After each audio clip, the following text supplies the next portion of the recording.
Best টাইমে আজকে আলোচনা করব। অ্যাকচুয়ালি কলকাতার মাঠে যে লিগের খেলার জন্য প্রতিটা টিম মোটামুটি ট্রায়াল চলছে। প্রতিটা টিম নিজেদের টিমের বেস্ট প্লেয়ারদেরকে সিলেক্ট করার জন্য ট্রায়ালের ব্যবস্থা করেছে। নানা ক্লাব ট্রায়াল চলছে। আমরা এর আগেও বলেছি কলকাতার মাঠে লিগের খেলা বাঁচলে তবেই বাংলার ফুটবল বাঁচবে। তার থেকেও বড় কথা, এখন দল বদলের একটা দামামা বেজে গেছে। দলবদল মোটামুটি ভেতরে যেসব টিমগুলো বড় টিমগুলো আইএসএল খেলে, হ্যাঁ, তারা তো মোটামুটি টিম করা শুরু করে দিয়েছে। কোন কোন ভালো প্লেয়ার আছে, সবথেকে ভালো জিনিস এর আগেও আমরা বলেছি যে ইস্টবেঙ্গল ক্লাবে খেলতে গেলে ঘানা, নাইজেরিয়ান এইসব দেশের প্লেয়াররা এই আমাদের কলকাতার মাঠে এসে খুব সুটেবল। এদেরকে নিয়ে আসলে এরা 100% দিয়ে ফুটবলটা খেলে।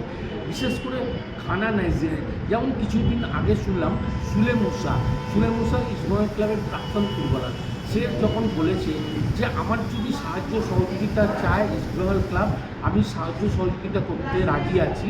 আমি বেটার ফুটবল ঘানা, নাইজেরিয়ান বা যেই সব জায়গায় মানে ওরা চেনাশোনা আছে তাদের সেই সব প্লেয়ারদের রিক্রুট করে এনে ইস্টবেঙ্গলকে খেলার জন্য ট্রায়ালের ব্যবস্থা করতে পারে। এই জায়গাগুলোকে ধরে কাজ করতে হবে। এছাড়াও চিমা ওকেরিও এজেন্টের কাজ করে, ওর হাতেও অনেক ভালো ভালো প্লেয়ার থাকে, ওকেও দিয়ে কিছু ভালো বিদেশি রিক্রুট করতে পারে। খালি স্পেন এইসব দেশ খুললে হবে না। আমার দলের জন্য যে 100% খেলবে, যে দুটো তিনটে পজিশনে খেলতে পারবে, এরকম একটা প্লেয়ারের প্রয়োজন আছে। তাই আমরা এখনই বলবো ইস্টবেঙ্গল ক্লাবরা বিগ বাজেটের টিম করছে, দুই একটা ভালো ঘানারিয়ান স্টপার বা নাইজেরিয়ান স্টপার যদি না হয় তাহলে এই টিমের ব্যালেন্সটা কখনোই থাকবে না।